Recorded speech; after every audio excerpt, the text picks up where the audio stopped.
ജന്നത്തുൽ ബഖീൽ ഫവജദു അലാ ഹാലിഹിം. ഏതൊരവസ്ഥയിലാണോ മറവ് ചെയ്തത് ആ അവസ്ഥയിലായിരുന്നു സ്വഹാബത്തിന്റെ രീതി എന്ന് ബഹുമാനപ്പെട്ട ഇമാം ഖുർത്തുബി തങ്ങൾ മുആവിയ തങ്ങളെ തൊട്ട് ഉദ്ധരിച്ചുകൊണ്ട് അദാബുൽ ഖബറിലും തസ്കിറയിലും പറയുന്നുണ്ട്. ഇന്നല്ലാഹ ഹറമ അലൽ അർളി അൻ തഅകുല അജ്സാദൽ അംബിയാ. അംബിയാക്കന്മാരുടെ ശരീരം കഴിക്കരുത് എന്നല്ലാഹു ഭൂമിയോട് പറഞ്ഞിരിക്കുന്നു. സിദ്ദീഖീങ്ങൾക്കും ഈ സ്ഥാനമുള്ളത് എന്ന് ഫുഖഹാക്കൾ മുഹദ്ദിഥീങ്ങൾ രേഖപ്പെടുത്തിയിരിക്കുന്നു. അല്ലാഹു തആല ആ കൂട്ടത്തിൽ നമ്മയും ഉൾപ്പെടുത്തട്ടെ. നോക്കൂ, ബഹുമാനപ്പെട്ട സയ്യിദുന ജാബിർ, മഹാനായ സയ്യിദുന ജാബിർ റളിയല്ലാഹു അൻഹു തന്റെ ബാപ്പയെ 6 മാസം കഴിഞ്ഞിട്ട് മറവ് ചെയ്തു വെച്ച സ്ഥലത്ത് വെച്ച് മറവ് ചെയ്ത സ്ഥലത്ത് നിന്ന് മാറ്റിക്കിടത്താൻ വേണ്ടി മാറ്റി മറവ് ചെയ്യാൻ വേണ്ടി 6 മാസം കഴിഞ്ഞ് ചെന്ന ഒരു സംഭവം ബഹുമാനപ്പെട്ട സ്വഹീഹുൽ ബുഖാരി പറയുന്നുണ്ട്. ഉഹദ് യുദ്ധം കഴിഞ്ഞിട്ട് ഏകദേശം 6 മാസം കഴിഞ്ഞിട്ട് മാറ്റാൻ വേണ്ടി ചെന്നു മഹാനായ സയ്യിദുന ജാബിർ റളിയല്ലാഹു അൻഹു. 6 മാസം കഴിഞ്ഞ് ചെന്നപ്പോൾ സ്വന്തം ബാപ്പയായ അബ്ദുള്ള എങ്ങനെയാണോ മറവ് ചെയ്തത് അങ്ങനെ കിടക്കുന്നു. സ്വഹീഹുൽ ബുഖാരി. അശ്ഹദു അൻ ലാ ഇലാഹ ഇല്ലല്ലാഹ് അസ്തഗ്ഫിറുല്ലാഹ് അസ്അലുകൽ ജന്നത വഅഊദു ബിക മിനൻ നാർ.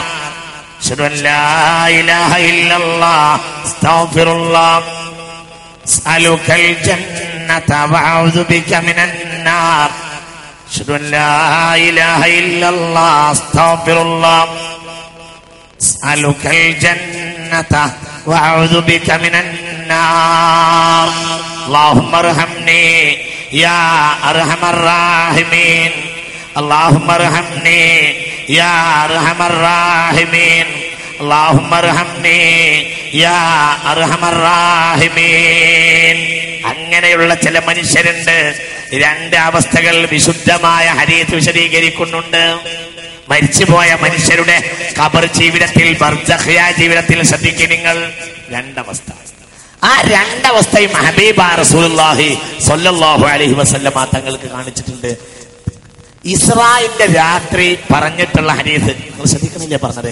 ഇസ്രായിന്റെ രാത്രി പറഞ്ഞിട്ടുള്ള ഹദീസിൽ കാണുന്ന ഏകദേശ വിഷയമെല്ലാം എന്താണ്?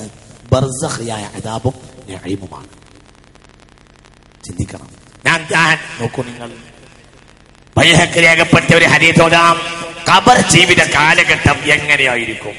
ഖബറിന്റെ ഉള്ളിൽ ഇതൊക്കെ അങ്ങോട്ട് പോകും, ഇതൊക്കെ അങ്ങോട്ട് കിടക്കും, മണ്ണിലേക്ക് ലയിക്കും. പക്ഷേ എന്തിലേക്കില്ല? റൂഹ് ശരീരം മണ്ണിലേക്ക് ലയിക്കും. എന്നാൽ മണ്ണിൽ ലയിച്ച ശരീരത്തിനും ശിക്ഷയേൽക്കേണ്ടി വരും. അതെങ്ങനെ? അല്ലാഹു ആലം. എന്നാൽ റൂഹിന് ശിക്ഷയും റൂഹിന് വ്യത്യാസം വരാതെ ശിക്ഷയും രക്ഷയും ഉറപ്പ്. മണ്ണിൽ പോയ ശരീരത്തിനും ശിക്ഷയേൽക്കേണ്ടി വരും. അതെങ്ങനെ മണ്ണിൽ പോയിട്ടുണ്ടാകും? ചിലപ്പോൾ അത് മറ്റെന്തെങ്കിലും സ്ഥലങ്ങളിൽ എത്തിയിട്ടുണ്ടാകും, മലവെള്ളം അതിനെ ഒലിപ്പിച്ചിട്ടുണ്ടാകും. എന്നാലും അയാളുടെ ശരീരമായ വസ്തുക്കൾക്ക് ബഹുമാനപ്പെട്ട ഇമാം ഇബ്നു ഖയ്യിം തന്റെ കിതാബ് റൂഹിൽ പറയുന്നുണ്ട്, ഖബറിൻ ആ ശരീരത്തിന്റെ ഭാഗങ്ങൾക്കും വേദനയുടെയും ശിക്ഷയുടെയും ഭാഗങ്ങൾ ഉണ്ടാകും. യാതൊരു വ്യത്യാസവും ഇല്ലാതെ ശിക്ഷയേൽക്കേണ്ടി വരും. ആര്? റൂഹ്. സഅലൂനക അനി റൂഹ് ഖുൽ റൂഹു മിൻ അംരി റബ്ബി വമാ ഊതീതും മിനൽ ഇൽമി ഇല്ലാ ഖലീലാ. റൂഹിന് പ്രത്യേകമായ ഒരു കഴിവുണ്ട്. റൂഹിനൊരു വ്യത്യാസം ഉണ്ടാവില്ല. അല്ലെങ്കിലും മരണം എന്നാൽ റൂഹ് മരിക്കുകയില്ല, ആത്മാവ് മരിക്കുന്നില്ല. ആത്മാവിന് മരണമില്ല, ആത്മാവിനല്ല. ശരീരം ആത്മാവുമായി മാറുന്നതിനാണ് എന്ത് പറയുന്നത്? നിങ്ങൾ മനസ്സിലാക്കണില്ലേ? റൂഹിനെ കൊല്ലുന്നില്ല. റൂഹ് വന്നിരിക്കൽ എവിടെ പോകും? കല്ലാ ഇന്ന കിതാബൽ അബ്റാരി ലഫീ ഇല്ലീൻ വമാ അദ്റാക മാ ഇല്ലീൻ കിതാബും മർഖൂം യശ്ഹദുഹുൽ മുഖറബൂൻ. ഒന്നിരിക്കൽ ഇല്ലീനിൽ പോകും, അല്ലെങ്കിൽ സിജ്ജിനിലേക്ക് എറിയപ്പെടും. അല്ലാഹു തആല കാത്തുരക്ഷിക്കട്ടെ. നോക്കൂ, അപ്പോൾ ആ ഒരു കാലഘട്ടം ആലമുൽ ബർസഖ്, ആ കാലഘട്ടം ശിക്ഷ ഉണ്ടാവും, രക്ഷ ഉണ്ടാവും. ഹബീബായ റസൂലുള്ളാഹി പറഞ്ഞു, നോക്കൂ, ലൈലത ഉസ്രിയ ബി മറർനാ ബിഖൗമിൻ. കേട്ടോളൂ.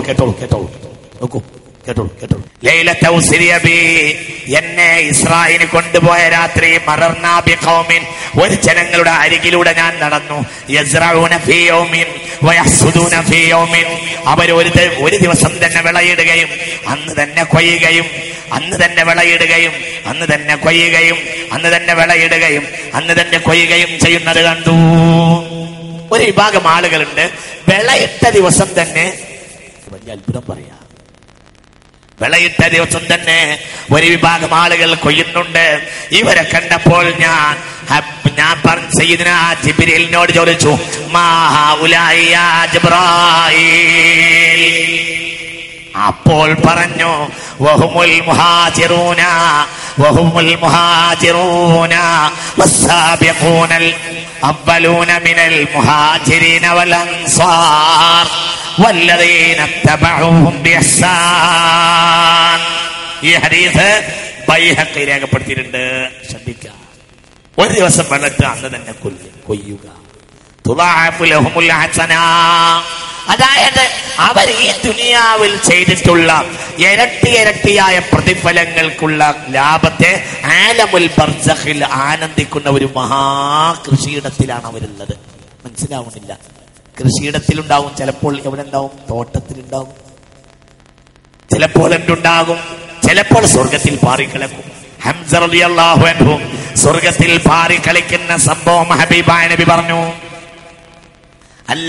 മാത്രമല്ല, Jafar bin Abi Talib, Jafar bin Abi Talib, മുഅ്തദ് രണാങ്കണത്തിൽ മരിച്ചുപോയ Jafar bin Abi Talib, Jafar റളിയല്ലാഹു അൻഹു, ജഅഫർ ബിൻ അബി ത്വാലിബ് റളിയല്ലാഹു അൻഹു സ്വർഗത്തിൽ പാറിക്കളിക്കുന്നുണ്ട് എന്ന് തന്റെ ഭാര്യയോട് പറഞ്ഞ് സന്തോഷിച്ച പെണ്ണ് മടങ്ങിപ്പോയി എന്ന് ബഹുമാനപ്പെട്ട ഹബീബ് റസൂലുള്ളാഹിന്റെ ചരിത്രം വിശദീകരിക്കുന്നുണ്ട്. ചിന്തിക്കണം, മനസ്സിലാക്കണം. അപ്പൊ ഇങ്ങനെയൊക്കെയുള്ള സാഹചര്യങ്ങൾ അവർക്ക് സ്വർഗത്തിലുണ്ടാകും. അവരതുപോലെ തന്നെ ഉന്നതമായ സ്ഥലങ്ങളിൽ ഉണ്ടാകും. ഇനി അവർക്ക് ഭൂമിയിൽ വരാം ഉന്നതന്മാരാണെങ്കിൽ. ചിലപ്പോൾ രാത്രിയിൽ ഞാൻ മഹാന്മാരെ കാണാറുണ്ട്. ആര് പറയാ? എഴുതിയിട്ടുള്ള ഇമാം ഗസ്സാലി റളിയല്ലാഹു അൻഹു. നമ്മൾ കാണൂല. നമ്മളെ കൂടെ ഉള്ള ആളുകൾ എങ്ങോട്ടേലും പോയിട്ടുണ്ടോ എന്ന് വരെ നമ്മൾ കാണൂല. നമ്മളെ കൂടെ ഉള്ളവരെ നമ്മൾ കാണൂല. നേരെ മറിച്ച് രാത്രി ഞാൻ മിക്കവാറും കാണാറുണ്ട് അർ-റസൂല.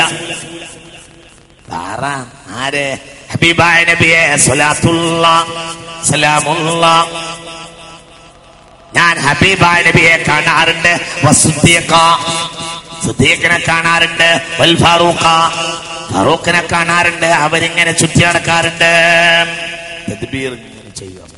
ആ കൂട്ടത്തിൽ അവരെ സഹായിക്കുകയും ചെയ്യാം. അല്ലാഹു തദ്ബീറിൽ അവരെ ഉൾപ്പെടുത്തിയാൽ സഹായിക്കാം ഒക്കെ ചെയ്യാം. ഞാൻ വിശദമായി പറയുന്നില്ല. പ്രേതം എന്നൊരു സംഗതിയില്ല, അത് ശൈത്താനാകുന്നു. പ്രേതമെന്ന ഉപദ്രവകാരിയായ ഒരു കാര്യത്തെ പേടിക്കേണ്ടതില്ല. പ്രേതമില്ല. എന്നാൽ പ്രേതം, ഒരാളുടെ പേരിൽ പ്രേതം വരുമെന്ന് പറയുന്നത് വരാൻ, പക്ഷെ അത് അയാളല്ല. പകരം എന്താണ്? അയാളുടെ പേരിൽ ശൈത്താൻ, അയാളെ പരിചയമുള്ള ശൈത്താൻ, അയാളെ പരിചയമുള്ള ആരുണ്ട്?